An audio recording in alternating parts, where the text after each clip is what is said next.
3 lights.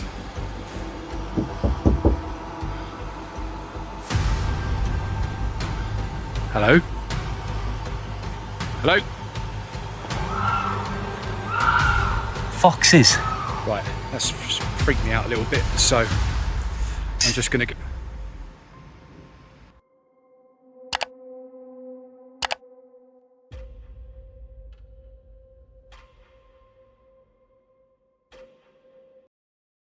Some encounters are not about what you see, but about what you cannot explain. Fresh footprints in the snow, a silent figure disappearing into the woods, and a door opening in the middle of the night. When the forest feels watched, rather than empty, fear arises from the unknown. Will you stay and wait? Or leave before things get worse? The video comes from Sort of Interesting, a solo adventure channel based in the United Kingdom that is known for calm observational exploration. The content centers on endurance challenges, wild camping, and pushing personal limits, often showing discomfort and tension without using exaggeration or dramatic presentation. The recording takes place on January 9th, 2026, in a snow-covered woodland in the UK. Welcome to my first ever sub-zero degree camping trip, and also my first real cold temperature test. I've come down to a secret little area that I've camped out at before, and as I was on my way there so that you could see the lovely scenery lit up in the darkness, and then it started to snow a little bit more heavily. I'm potentially going to get absolutely covered in snow, so I came out to this little hidden spot and just checked the ground conditions. So I could build a small shelter if it was a little bit windy and I wanted to take that wind chill off. And the trouble I've got here is the tree cover is so spindly, so if somebody comes past in the small hours with a torch, they're going to see a tarp and that unnatural tall in here. So without creating a tarp shelter, we are going to have a really low profile camp setup and an Elpkit Elan hooped bivvie. I'm so glad I bought that as my first bivvie bag last year, but that hooped section just makes it feel that little bit more open and substantial than my really basic bivvie bag. So I'm going to use 2 relatively low-end sleeping mattresses, which was certainly not ideal, and you'll see more on that in just a moment. The camper begins his first ever Subzero bivvie camp, intending to test a new winter sleeping bag under real outdoor conditions. To lower risk, he chooses a wooded area close to civilization, a place he has camped before, unaware that it would soon feel far from secure. Snowfall quickly grows heavier than expected, forcing him to abandon plans for scenic filming and focus entirely on setting up camp before becoming wet and cold. With little tree cover and a strong chance of being noticed, he decides not to build a tarp shelter. Instead, he prepares an extremely low-profile bivvy arrangement directly on the ground. Snow continues falling as visibility drops and temperatures sink further. As daylight fades, the first disturbing moment of the night occurs. This was the moment the first drama of the night happened. Somebody over there, there's somebody over there. There has been somebody walking around out there. Unfortunately, I've waited and waited, and you can see the snow started to collect. I can't do this in total darkness, so might as well just put the light on and go for it. I don't know if anyone's out there or not. I've been spotted. I'll keep my ear out. Obviously, I'm going to hear a lot of noise if somebody approaches the camp tonight. While arranging his sleeping mats, the camper suddenly stops after hearing movement nearby in the woods. Unsure whether the sound comes from an animal or another person, he remains completely still and listens in silence. Snow keeps collecting on his bivvy and equipment as he waits, unable to safely continue setting up. Drama happened when I knew that I'd seen a light. I've got absolute footprints leading right towards me. There, you saw that absolute clear. Oh, I hope that's on the camera. Every now and then they just catch directly towards me. Luckily, the lights didn't get that close to me. When the snowfall finally eases, he notices something deeply troubling: clear footprints in the snow, leading straight toward his camp. At the same time, distant lights appear off and on, pointing in his direction before drifting away again. Recognizing that his own tracks are easy to see, he switches to dimmer lighting and stays motionless for long stretches, growing steadily colder as he waits for the lights to fade. What was that? It's not very far away, and that I do not like.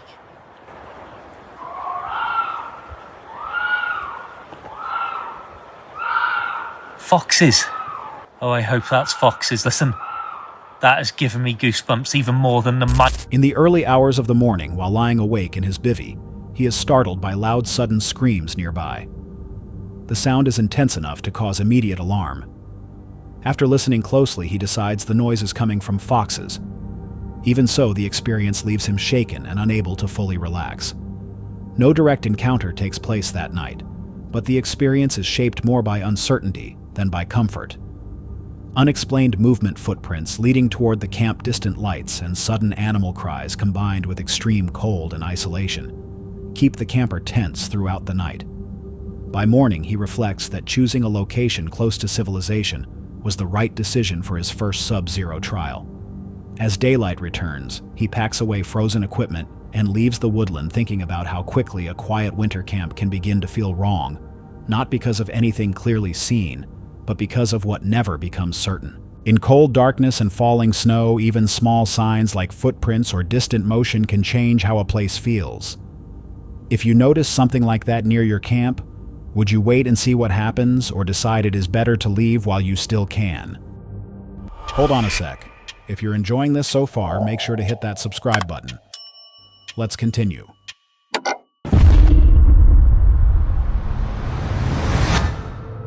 This disturbing recording comes from Rick, the creator of the YouTube channel Rick and His Van, where he shares life on the road from inside his self-built camper van. Rick moves from place to place, showing his travels across the country along with the realities of van living, including both its difficulties and the practical lessons he gains along the way. On October 26, 2023, Rick began what he believed would be another ordinary journey.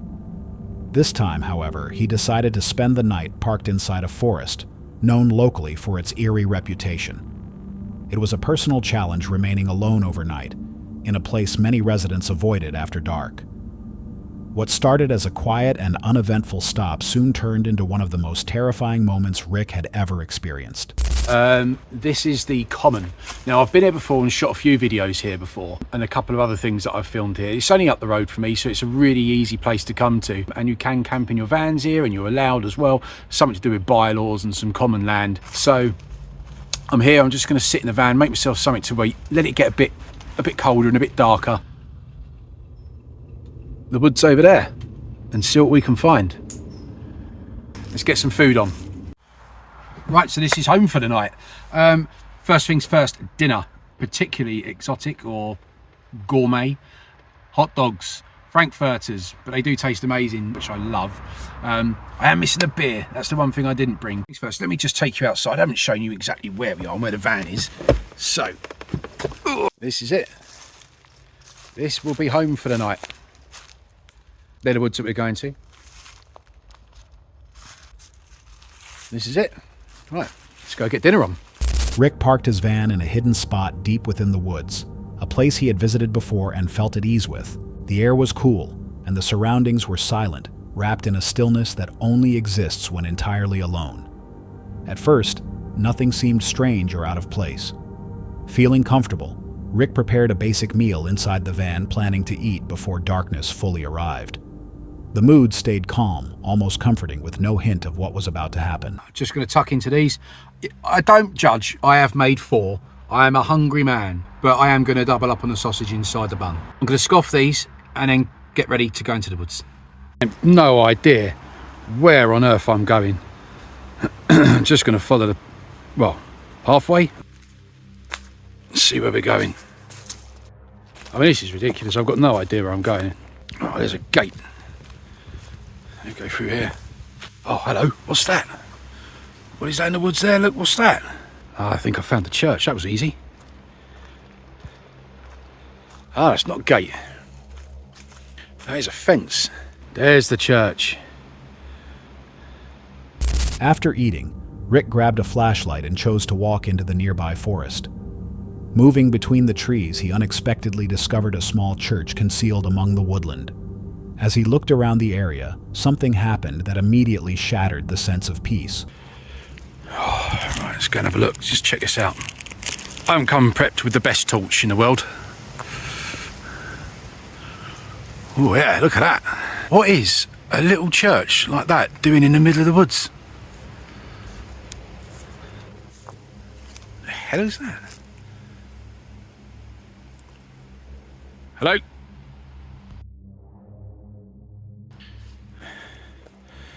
Hang on. Did you see that? Or was that just me? There's my gimbal. I left my gimbal there. Swear. This me. Oh, there was someone standing there. There was someone standing right here. I swear to God, there was someone standing right here by my gimbal. Right. Right, that's freaked me out a little bit, so I'm just gonna go.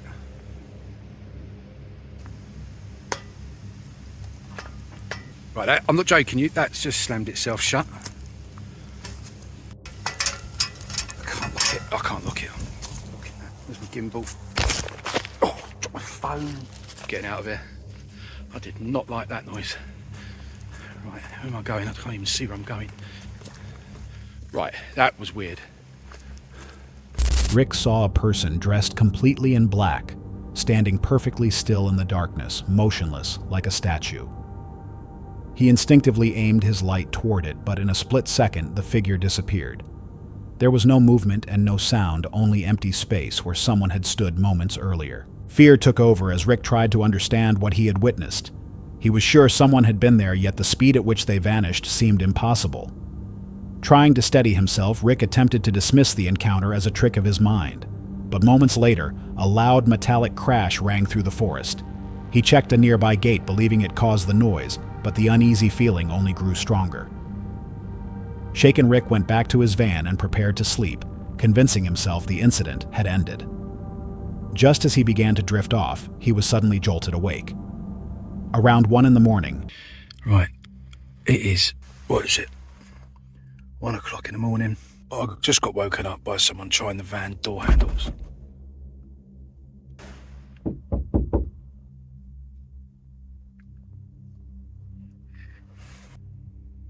Right, there was a knock. Someone was trying the van door handles as well. I'm gonna turn the lights out. Someone was trying the van door handles. I heard a car pull up. There's definitely a car pulled up outside. I'm gonna have a look.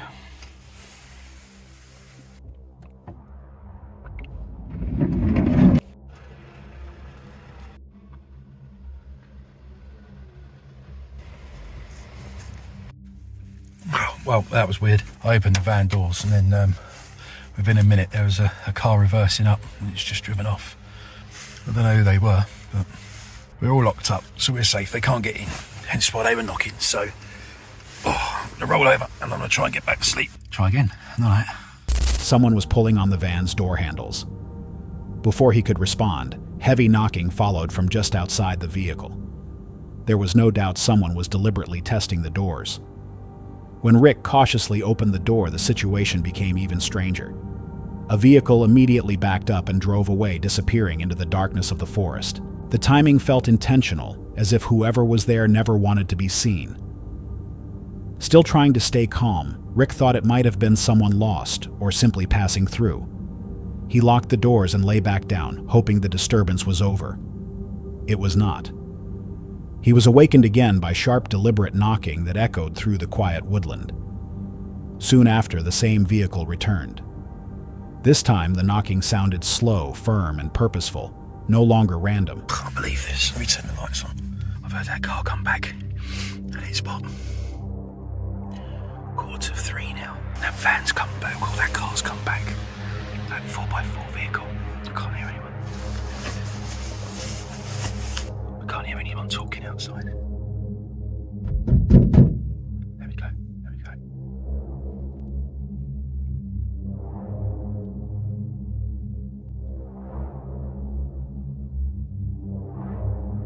Right. Literally haven't slept. This. I am going home. They've driven off again. I didn't even look out. I just peered through my curtains that I've got up, and it's driven off again. I don't know if this is anywhere I shouldn't be parked, but I'm going. I'm not staying here anymore. Rick remained perfectly still, barely breathing, trusting his instincts. After several tense minutes, the vehicle reversed once more and vanished into the darkness. But the unease stayed behind.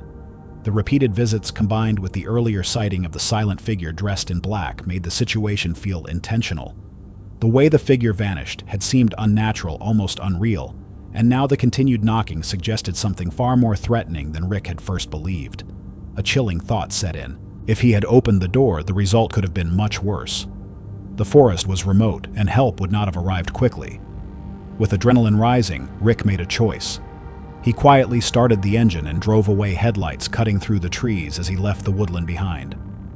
What was meant to be a calm night in nature became a disturbing and unresolved mystery. Who had been watching him? Who kept returning to the van? And what might have happened if he had opened that door? Those answers remain unknown. But Rick trusted his instincts, and that decision may have saved him from something far more dangerous. If someone tested your door in the middle of the night, would you stay silent and wait it out, or leave before the situation became worse? The next unsettling video comes from History, Lore, and More, a documentary-style channel based in the United States that explores history, forgotten places, folklore, and unexplained events. The channel is known for steady atmospheric narration that lets scenes develop naturally, without exaggeration or forced answers. The footage is dated January 13th, 2026, recorded along a forested trail in Indiana, United States. Hey everybody, wasn't really expecting to get back out, but didn't have anything to do today, and it's now that hunting season's over with, I thought I'd take the opportunity to hit a different trail than what I've been walking on. Now I don't have to worry about getting shot, I hope. This trail is about 2 miles long, so I'll be doing it just like I have, walk until I come across something, and I'll most certainly show it to you. I had remembered that I wanted to leave a gift. Takes it, and so I did that yesterday before I left, and I went back and checked it.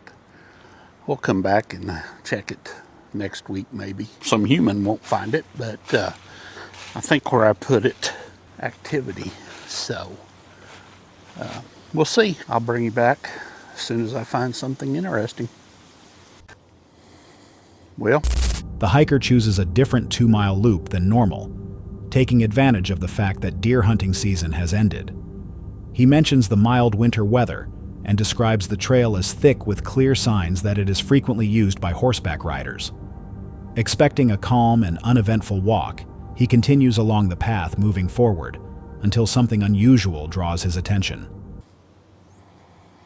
Hike is going to come to a quick end. Just heard a gunshot somewhere in front of me. As he hikes, he discovers a square-shaped pit in the ground, possibly the remains of an old structure or former home site. Unable to identify its purpose, he records the area, pointing out how strangely out of place it feels beside the trail. Sounds like somebody's got some dogs. I don't know if they got some squirrel dogs behind me now. So maybe somebody's using some squirrel dogs to hunt with. So anyway, like I said, it sounds like it's all behind me, so I'll move it away. While standing on a nearby rise, a single sharp knocking sound rings out through the woods. The noise happens only once, with no repeat, leaving uncertainty over whether it came from natural causes or something else entirely. Soon after, the sound of dogs barking can be heard from behind him. He considers that the dogs may belong to squirrel hunters, but the sudden noise combined with the isolation of the trail adds noticeable tension to the hike. As he nears the end of the loop, an uneasy feeling begins to grow, as though he is being observed. He repeatedly turns to look behind him, but nothing seems out of place. The sensation feels unfamiliar and deeply unsettling, especially compared to his many earlier walks in the same area. Eventually, the hiker reaches the road and returns to his vehicle, tired but unharmed. Along the way, he briefly meets another hiker twice before continuing on. Moments like this remind hikers that solitude and unfamiliar sounds can increase fear and change how we interpret ordinary surroundings. Remaining aware of your environment and trusting clear judgment can help you decide when to keep going and when to step away. If a quiet trail suddenly made you uneasy, would you continue forward, or would you turn back to stay safe? The next unsettling video of the night comes from Moxley's Paranormal World, a United Kingdom-based exploration channel that centers on solo investigations at sites linked to tragic history and reported unexplained phenomena. The footage was captured on October 3rd, 2024, within Pia Pit Forest in the United Kingdom. This place is known as the location of a catastrophic mining accident where 344 men and boys lost their lives. Heading back to Pretoria Pit. Right, let's go. Where 344 men and boys lost their lives. It likes to hurt people. Moxley starts the investigation early in the morning, traveling through the thick woodland surrounding Pia Pit. Recent rain has made the ground muddy and unstable, requiring him to watch every step carefully. He stays alert for possible dangers, listens for animals, and remains mindful of other people in the forest while carrying several devices for recording and communication. Even in daylight, the forest holds an unusual tension. Almost at once, Moxley reports a strong feeling of presence, as though the area is not as empty as it seems. I feel like somebody's here watching me. If you are, can you step forward, come and speak to me? Malevolence. As he nears the pit itself, this sensation grows stronger, joined by disturbing sounds nearby that have no clear or obvious source.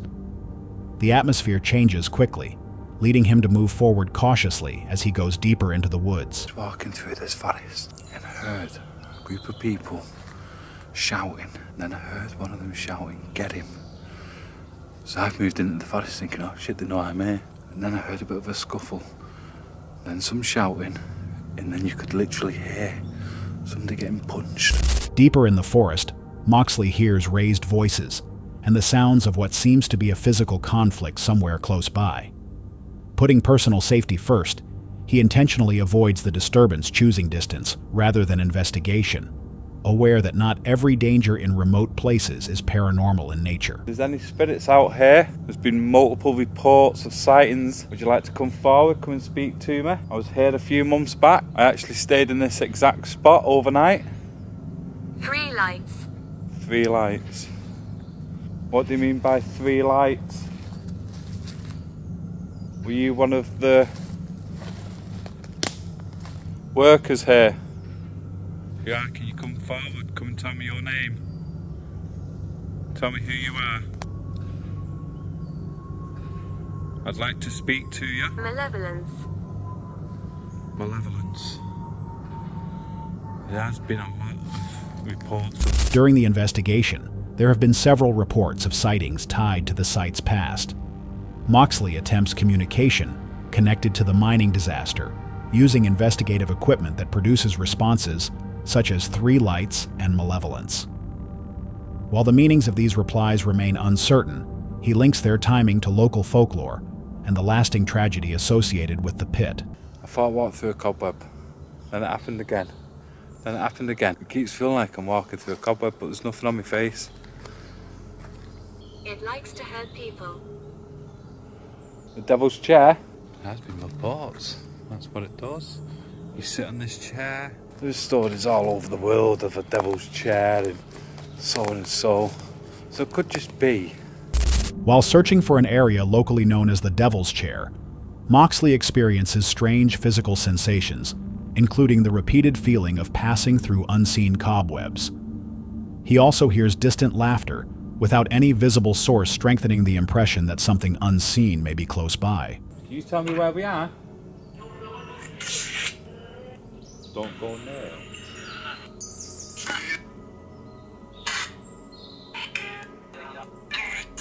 Come forward, tell me who I'm speaking to. Why are you out here? Beware. That's what that sounds like, beware. What?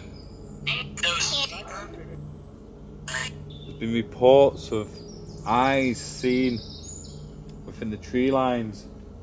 Hundreds of eyes. In a necrophonic session, the word beware is heard clearly. Moxley refers to long-standing reports connected to the forest, including claims of eyes seen within the tree line and other disturbing stories shared by earlier visitors. He continues documenting calmly, keeping distance from others, and staying aware of his surroundings at all times. The investigation ends with Moxley standing near Pia Pit itself, thinking about the scale of the tragedy that took 344 lives. He makes further attempts at communication, hoping for recognition or a reply tied to the site's history. This account shows that places with painful histories can make people feel afraid more easily. Understanding this can help us remain calm and think clearly instead of panicking immediately. If you felt uneasy in a place like this, would you pause and think first, or would you leave to protect yourself? The video comes from Sort of Interesting, a walking and outdoor exploration channel based in the United Kingdom that centers on long-distance treks, wild camping, and solo mountain travel. The channel is recognized for calm, thoughtful narration, where scenes feel unsettling because of isolation, darkness, and unexpected human presence, rather than obvious danger. The footage is set on January 23, 2026, in a remote mountainous region of the United Kingdom. The hiker begins alone at around 4:15 in the morning, starting an ascent of a distant mountain in heavy fog and stormy weather. Visibility is extremely poor. The darkness is total with no visible horizon and no clear reference points beyond the narrow glow of his headlamp. As he climbs, he thinks back on earlier wild and stealth camping trips. Most were quiet, but some involved truly frightening moments with people moving nearby in the dark. After about an hour, he reaches a dry stone wall and a stone stile and pauses to film the structure. And out of the corner of my eye, I then snap my head back because I've spotted, in the murky, stormy, rainy, windy weather, I've spotted a light. And you can imagine that I have that moment where the pit of my stomach becomes the most prominent part of my body. While recording, he suddenly becomes aware of a steady light ahead on the same path he had used moments earlier.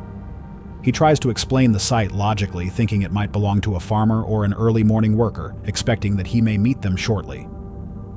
He decides not to turn on his stronger torch. Instead, he stops, keeps filming, adjusts his gear, and waits. No one appears. The light disappears without explanation. Happening that I was being filmed. And now, in hindsight, I almost feel even more. I was then there for a few minutes, talking right to the camera as I... The moment gains a different meaning afterward. Instead of being unsettled himself, it becomes possible that he unknowingly revealed the position of someone else's stealth camp nearby, with a brief phone light exposing their location. When he returns to the spot in daylight, he finds a single fresh footprint that does not match his own. The surrounding stone walls, rocks, and uneven ground provide ideal concealment for a bivvie or small camp. No other signs of activity remain.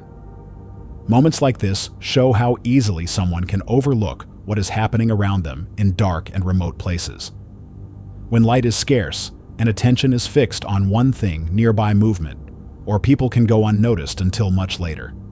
If you later realize that someone may have been close by without you knowing, would you change how you move, stop, or pay attention next time you are out alone?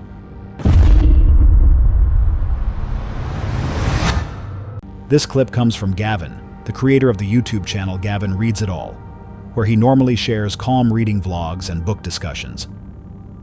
However, on October 17, 2020, Gavin decided to break from his usual routine and attempt something entirely different. He arranged a solo camping trip deep within a forest, planning to spend the night reading inside his tent. What was intended to be a quiet and absorbing experience surrounded by nature and silence quickly turned into something unsettling, transforming what should have been a peaceful outing into a disturbing situation. Scared. I'm doing this because I am filming a vlog where I will be reading one horror middle grade book, adult book.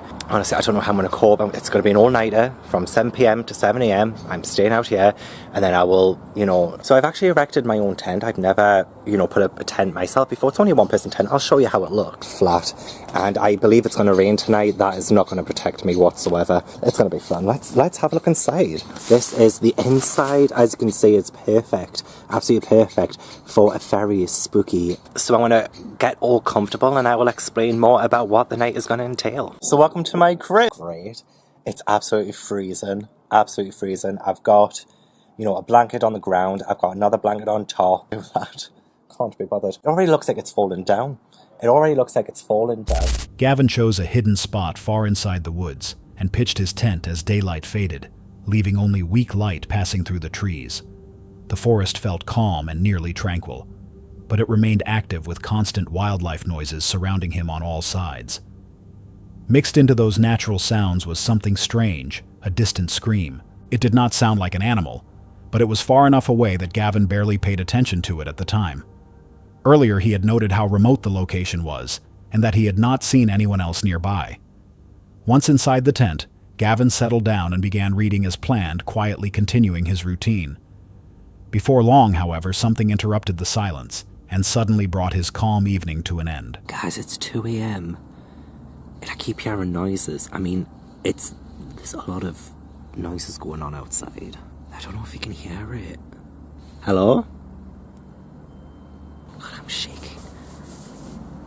Is there anyone there? Who do I think I am? Yvette Fielding from Most Haunted. If there's anyone there, please make a noise.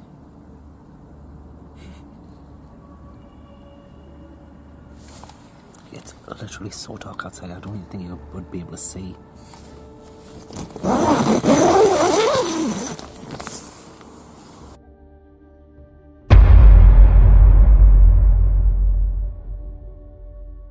Where the fuck is it? It was right there. What the fuck was it? Nope. It's 2 a.m, I'm out. I'm fucking out. I'm a celebrity, get me out of here. Goodbye. At about 2 a.m., Gavin started to hear unusual noises outside his tent.